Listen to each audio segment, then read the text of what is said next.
Hi my beautiful friends, it's Leah.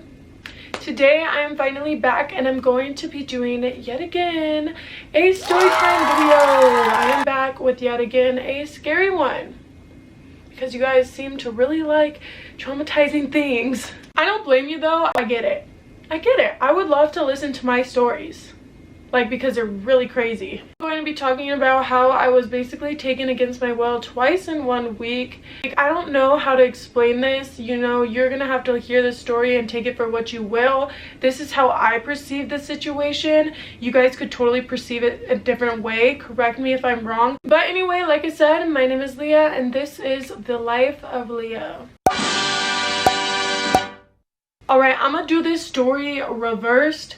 So I'm gonna say what happened in the second part of this story first and then the beginning part last, just because the second situation was shorter than the first situation, if that makes sense. So there's two different guys, 2 different days, but in the same week. So I'm gonna say the end of the week before the beginning of the week, just so I can get this one out of the way. Sorry if that's confusing. It does not really matter. It just all happened in the same week. So once upon a time, I was 20 years old. I was working at this job and I was very blessed to get to work with 2 older sisters and my younger brother. This certain day, my younger brother wasn't working with us. He had a different schedule. So it was just me and my 2 older sisters. My oldest sister, Jade, she doesn't care if I say her name. My other sister ain't gonna care if I say her name either. My older sister, Jade, actually got sick that day and we had all carpooled together, but we would all carpool in Jade's car. So she got sick and her manager actually let her go home, so she actually dipped.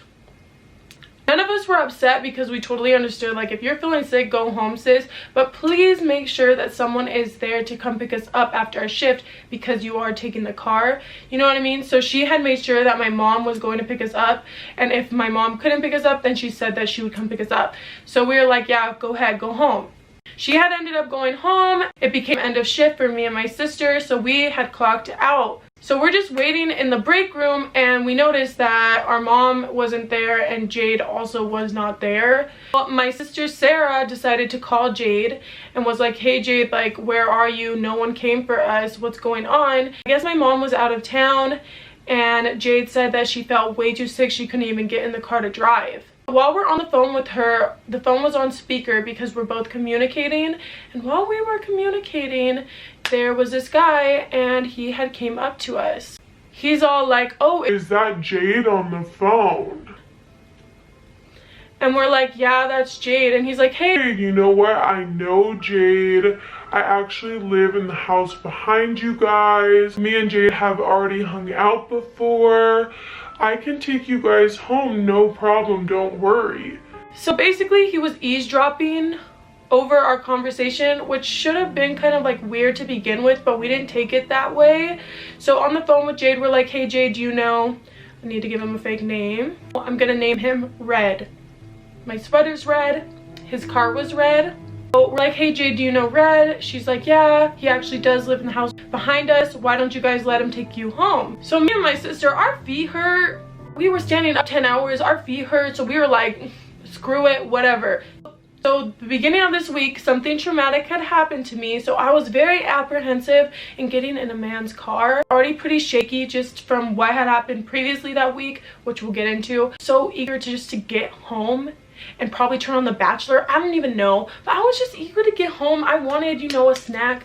I was hungry. I was just hopping. Best believe though, I was not about to hop in that front seat. I did that little to my sister and I hopped in the back.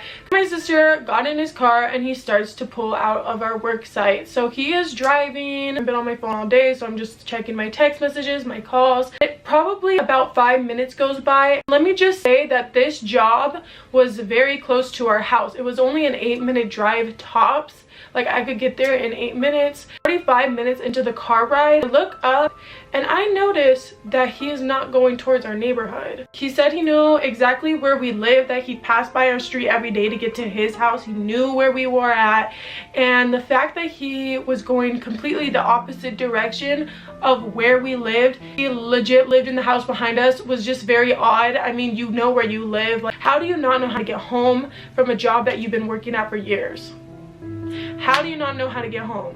So I had enough, you know, what happened to me prior that week, I had enough. So I was like, where are you taking us? And he's all like, I'm taking you home. What do you mean? And I'm like, this ain't the way home. The way home is that way. You're taking us this way. Where are you taking us? And he's all like, oh, don't worry. I know a shortcut. We're gonna get there soon. So I breathe in deep, and I just knew in my stomach that something was off at that point. But I was like, okay, just shut up, Leah. See where he's gonna take you, and then start to panic. Don't get an anxiety attack. The car is dead silent. I'm on my phone. Sarah's on her phone. And then out of nowhere, this dude sighs. So he goes, and he goes, I do a lot of bad things. and I'm sitting there like, Sarah don't play. Sarah, that girl got a mouth. So she's like, what the heck does that mean? He looks at Sarah and he goes, I tell you, but then I'm gonna have to kill you. my stomach at the end of that was at my feet. I could not breathe. I started having anxiety. And Sarah's like, nah, dude, where the heck are you taking us? This isn't funny. And he's like, oh, I'm actually taking you girls to the place where I'm about to kill you. we're absolutely like disgusted, and it was like fight or flight. So Sarah's all like, oh my god, just let us out of the car right now. This is not a joke. Let us out of the car. We were already in his car for probably 15 minutes on an 8-minute car ride. So we're already in his car for 15 minutes. So we knew he was not taking us home. And you know where he started driving towards? The mountains. This dude gets the car locks, the child locks, gets them, and then locks the doors. Y'all, I'm getting heated. I need to chill. But then I don't need to chill because I never let my anger out like this for this situation.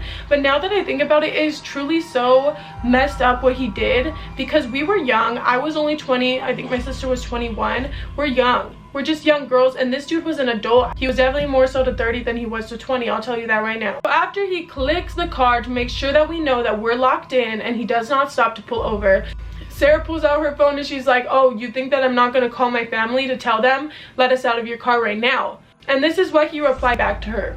Not if I cut your phone wires first. Phone wires? This is 2017. What phone wires are attached to an iPhone?